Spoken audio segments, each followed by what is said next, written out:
Jesus told his disciples to watch and pray. But if you've ever fallen asleep during a late night prayer, you're in good company. A little bit of a funny story with today's reading about that falling asleep during a late night prayer. Don't feel bad if if it has happened. My wife and I, before she was my wife, we would be on the phone with each other later at night and be praying about stuff, and she would be zonked out in the middle of praying. So it happens. Happens to the best of us. Doesn't mean anything negatively. It just means you're trying to stay up later than what you probably should. So get some sleep. But that's a benefit of Bible in a Year podcast that we're doing. You can just put it on and listen to it, and listen through the entire series while you're sleeping. Get it stuck in your mind. And we've got some lengthier chapters today, so let's jump straight in. We are in Matthew 25 is where we are starting off today. Matthew 25. At that time, the kingdom of heaven will be like 10 virgins who took their lamps and went out to meet the groom. 5 of them were foolish and 5 were wise. When the foolish took their lamps, they didn't take oil with them, but the wise ones took oil in their flasks with their lamps. When the groom was delayed, they all became drowsy and fell asleep. In the middle of the night there was a shout, "Here's the groom, come out and meet him." Then all the virgins got up and trimmed their lamps. The foolish ones said to the wise ones, "Give us some oil, because our lamps are going out." The wise ones answered, "No, there won't be enough for us and for you. Go instead to those who sell oil and buy some for yourselves." When they had gone to buy some, the groom arrived, and those who were ready went in with him to the wedding banquet, and the door was shut. Later the rest of the virgins also came and said, "Master, Master, open up for us." He replied, "Truly I tell you, I don't know you. Therefore be alert, because you don't know either the day or the hour." Remember that. Next time you hear somebody predicting when any of this is going to happen, you don't know the day or the hour. Nobody knows the day or the hour. Verse 14. For it is just like a man about to go on a journey. He called his own servant and entrusted his possessions to them. The one he gave 5 talents, to another he gave 2 talents, to another 1 talent, depending on each one's ability. Then he went on a journey. Immediately the man who had received 5 talents went, put them to work, and earned 5 more. In the same way, the man who with 2 earned 2 more. But the one who had received 1 talent went off, dug a hole in the ground, and hid his master's money. After a long time, the master of those servants came and settled accounts with them. The man who had received 5 talents approached, presented 5 more talents, and said, "Master, you gave me 5 talents. See, I have earned 5 more talents." His master said to him, "Well done, good and faithful servant. You were faithful over a few things. I will put you in charge of many things. Share your master's joy." The man with 2 talents also approached. He said, "Master, you gave me 2 talents. See, I've earned 2 more talents." His master said to him, "Well done, good and faithful servant. You were faithful over a few things. I will put you in charge of many things. Share your master's joy." The man who received 1 talent also approached and said, "Master, I know you are a harsh man, reaping where you haven't sown and gathering where you haven't scattered seed. So I was afraid and went off and hid your talent in the ground. See, you have what is yours." His master replied to him, "You evil, lazy servant. If you knew that I reap where I haven't sown and gather where I haven't scattered, then you should have deposited my money with the bankers, and I would have received my money back with interest when I returned. So take the talent from him and give it to the one who has 10 talents, for to everyone who has more, to everyone who has, more will be given, and he will have more than enough. But from the one who does not have, even what he has will be taken away from him.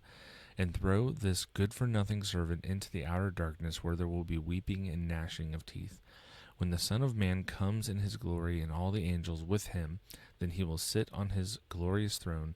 All the nations will be gathered before him, and he will separate them one from another, just as the shepherd separates the sheep from the goats. He will put the sheep on his right and the goats on his left. And the king will say to those on his right, Come, you who are blessed by my Father, inherit the kingdom prepared for you from the foundation of the world. For I was hungry, and you gave me something to eat. I was thirsty, and you gave me something to drink. I was a stranger, and you took me in. I was naked, and you clothed me. I was sick, and you took care of me. I was in prison, and you visited me. Then the righteous will answer him, Lord, when did we see you hungry and feed you, or thirsty and give you something to drink? When did we see you a stranger and take you in, or without clothes and clothe you? When did we see you sick or in prison and visit you? And the king will answer them, Truly I tell you, whatever you did for one of the least of these brothers and sisters of mine, you did for me. Then he will also Apart from me, you who are cursed, into the eternal fire prepared for the devil and his angels. For I was hungry, and you gave me nothing to eat. I was thirsty, and you gave me nothing to drink. I was a stranger, and you didn't take me in. I was naked, and you didn't clothe me. Sick and in prison, and you didn't take care of me. Then they will answer, Lord, when did we see you hungry or thirsty, or a stranger, or without clothes, or sick or in prison, and not help you? Then he will answer them, Truly I tell you, whatever you did not do for one of the least of these, you did not do for me. And they will go away into eternal punishment, but the righteous into eternal life. Chapter 26, and this is a lengthy one. When Jesus had finished saying all these things, he told his disciples, You know that the Passover takes place after 2 days, and the Son of Man will be handed over to be crucified. Then the chief priests and the elders of the people assembled in the courtyard of the high priest, who was named Caiaphas, and they conspired to arrest Jesus in a treacherous way to kill him. Not during the festival, they said, so there won't be rioting among the people. While Jesus was in Bethany at the house of Simon the leper, a woman approached him with an alabaster jar of very expensive perfume. She poured it on his head as he was reclining at the table. When the disciples saw it, they were indignant. Why this waste, they asked. This might have been sold for a great deal and given to the poor. Aware of this, Jesus said to them, Why are you bothering this woman? She has done a noble thing for me. You will always have the poor with you, but you do not always have me. By pouring this perfume on my body, she has prepared me for burial. Truly I tell you, wherever this gospel is proclaimed in the whole world, what she has done will also be told in memory of her. Then one of the 12, the man called Judas Iscariot, went to the chief priests and said, What are you willing to give me if I hand him over to you? So they weighed out 30 pieces of silver for him, and from that time he started looking for a good opportunity to betray him. On the first day of unleavened bread, the disciples came to Jesus and asked, Where do you want us to make preparations for you to eat the Passover? Go into the city to a certain man, he said, and tell him, The teacher says, My time is near. I am celebrating the Passover at your place with my disciples. So the disciples did as Jesus had directed them and prepared the Passover. When everything came, he was reclining at the table with the 12. While they were eating, he said, Truly I tell you, one of you will betray me. Deeply distressed, each one began to say to him, Surely not I, Lord. He replied, The one who dipped his hand with me in the bowl, he will betray me. The Son of Man will go just as it is written about him, but woe to that man by whom the Son of Man is betrayed. It would have been better for him if he had not been born. Judas, his betrayer, replied, Surely not I, Rabbi. You have said it, he told him. As they were eating, Jesus took bread, blessed it, and broke it, gave it to the disciples, and said, Take and eat it. This is my body. Then he took a cup, and after giving thanks, he gave it to them and said, Drink from it, all of you, for this is my blood of the covenant, which is poured out for many for the forgiveness of sins. But I tell you, I will not drink from this fruit of the vine from now until the day when I drink it new with you in my Father's kingdom. After singing a hymn, they went out to the Mount of Olives. Then Jesus said to them, Tonight all of you will fall away because of me, for it is written, I will strike the shepherd, and the sheep of the flock will be scattered. But after I have risen, I will go ahead of you to Galilee. Peter told him, "Even if everyone falls away because of you, I will never fall away." "Truly, I tell you," Jesus said to him, "tonight before the rooster crows, you will deny me 3 times." "Even if I have to die with you," Peter told him, "I will never deny you." And all the disciples said the same thing. Then Jesus came with them to a place called Gethsemane, and he told the disciples, "Sit here while I go over there and pray." Taking along Peter and the 2 sons of Zebedee, he began to be sorrowful and troubled. He said to them, "I am deeply grieved to the point of death. Remain here and stay awake with me." Going a little further, he fell face down and prayed, "My Father, if it is possible, let this cup pass from me, yet not as I will, but as you will." Then he came to the disciples and found them sleeping. He asked Peter, "So couldn't you stay awake with me an hour? Stay awake and pray so that you won't enter into temptation. The spirit is willing, but the flesh is weak." Again, a second time, he went away and prayed, "My Father, if this cannot pass unless I drink it, your will be done." And he came again and found them sleeping because they could not keep their eyes open. After leaving them, he went away again and prayed a third time, saying the same thing once more. Then he came to the disciples and said to them, "Are you still sleeping and resting? See, the time is near. The Son of Man is betrayed into the hands of sinners. Get up, let's go. See, my betrayer is near." While he was still speaking, Judas, one of the 12, suddenly arrived. A large mob with swords and clubs was with him from the chief priests and elders of the people. His betrayer had given them a sign, "The one I kiss, he's the one. Arrest him." So immediately he went up to Jesus and said, "Greetings, Rabbi," and kissed him. "Friend," Jesus asked him, "why have you come?" Then they came up, took hold of Jesus, and arrested him. At that moment, one of those with Jesus reached out his hand and drew his sword. He struck the high priest's servant and cut off his ear. Then Jesus told him, "Put your sword back in its place, because all who take up the sword will perish by the sword. Or do you think that I cannot call on the Father, and he will provide me here? And now, with more than 12 legions of angels, how then would the scriptures be fulfilled that say it must happen this way?" At that time, Jesus said to the crowds, "Have you come out with swords and clubs as if I were a criminal to capture me? Every day I used to sit teaching in the temple, and you didn't arrest me. But all this has happened so that the writings of the prophets would be fulfilled." Then all the disciples deserted him and ran away.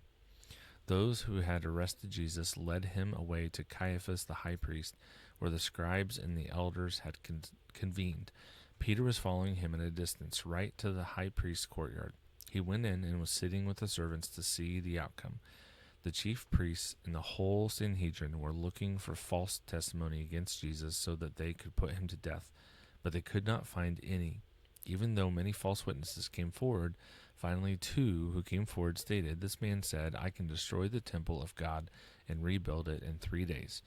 The high priest stood up and said to him, "Don't you have an answer to what these men are testifying against you?" But Jesus kept silent. The high priest said to him, "I charge you under oath by the living God, tell us if you are the Messiah, the Son of God." "You have said it," Jesus told him. "But I tell you, in the future you will see the Son of Man seated at the right hand of power and coming on the clouds of heaven." Then the high priest tore his robes and said, "He has blasphemed. Why do we still need witnesses? See, now you've heard the blasphemy. What is your decision?" They answered, "He deserves death." Then they spat in his face and beat him. Others slapped him and said, "Prophesy to us, Messiah. Who was it that hit you?" Now Peter was sitting outside in the courtyard. A servant girl approached him and said, "You were with Jesus, the Galilean too." But he denied it in front of everyone. "I don't know what you're talking about." When he had gone out to the gateway, another woman saw him and told those who were there, "This man was with Jesus the Nazarene." And again he denied it with an oath, "I don't know the man." After a little while, those standing there approached and said to Peter, "You really are one of them, since even your accent gives you away." Then he started to curse and to swear with an oath, "I don't know the man." Immediately a rooster crowed, and Peter remembered the words of Jesus had spoken, "Before the rooster crows, you will deny me 3 times." And he went outside and wept bitterly.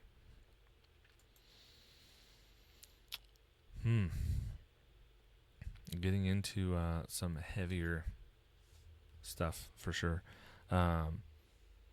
Now, I still want to, we'll read through and we'll enjoy our reading through. I think that's good to do. But I also think it's good to recognize the weight of what it is that we're reading. It's not just a story, it's an account that actually happened, and it happened because of our sin and our decisions. So, question 1. What do the parables in Matthew 25 reveal about what God values most in his servants? So, first, the parable of the 10 virgins, we see that they are, they were prepared. They weren't caught off guard. Even when they fell asleep, like they were already prepared. They had the oil with them. They didn't have to go try to get oil. And the ones that did have to go try to get more oil, they missed out. They were locked out. So, being ready, being prepared, not winging it last minute. The second parable, the parable of the talents. This, I think, is a good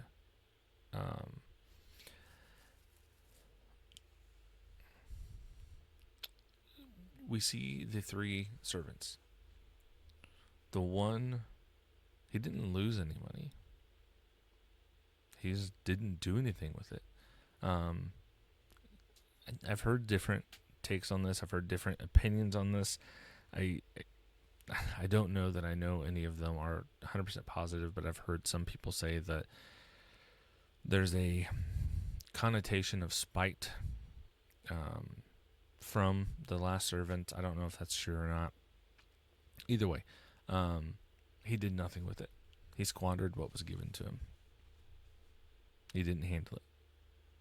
He gave it back, but didn't do anything with it.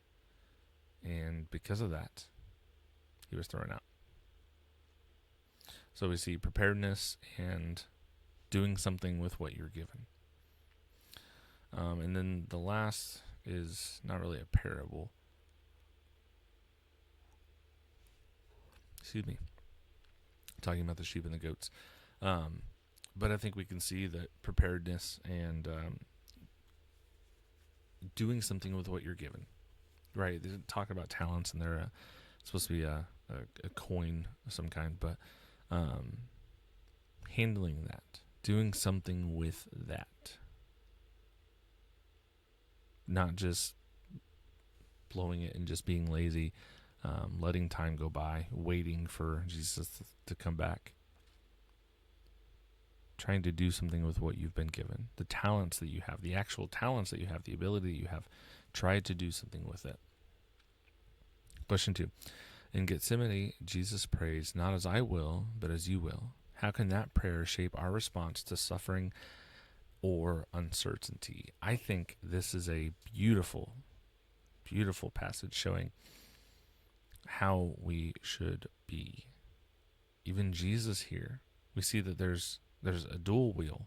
A dual will. I almost said dual wield.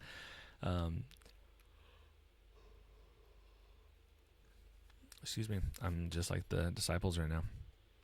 I'm tired. But we see that there's a dual will, right? There's a will of the Father that the sacrifice would be made, the debt would be paid, that a way would be made for man. And Jesus has that will as well, but Jesus also has the will that he doesn't have to go through this. And so there's a concept of a dual will of God, and this is a little bit of a lofty idea, and I can get into that in another video. But what we see here is that Jesus is willing to submit his will to that of his Father, the same way that we should be willing to do that. Now, we don't want to go through suffering. We don't want to go through hard times. We don't want to not have money to pay our bills. We don't want to have physical ailments. We don't want to have all this stuff happen. But there may be a time where we need to. There may be a time where we need to walk through some of this and just walk through it.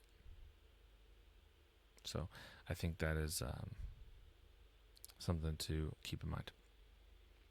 Question 3. How does Judas' betrayal challenge us to examine our own loyalties to Jesus in everyday life? I think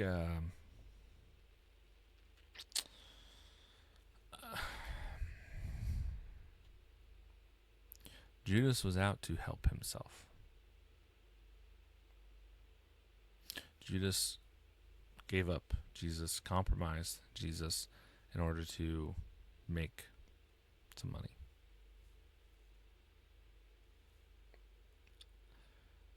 I think that is something that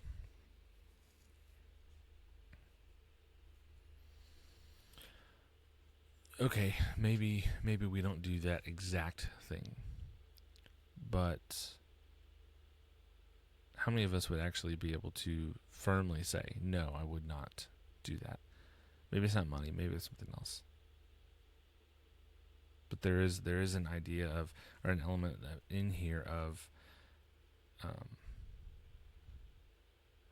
giving up Jesus for something that is small, that does not matter in the long run. It's here and gone. And I think we do that a lot more than what we'd like to admit. That's for sure. Thanks for watching this video. Don't forget to like, comment, and subscribe, as all those things help the channel grow. If this has been a blessing to you, you can share it with somebody else. It can be a blessing to them, and word of mouth is the best way that podcasts grow as well. So that can be something that helps this channel as well. Come back every single day. We're going to have more content every single day. Bible reading plan. We're going through the Bible an entire year, different teachings, all kinds of just really great biblical sound stuff like that. So you're not going to want to miss it. Come back, subscribe. Thanks. God bless.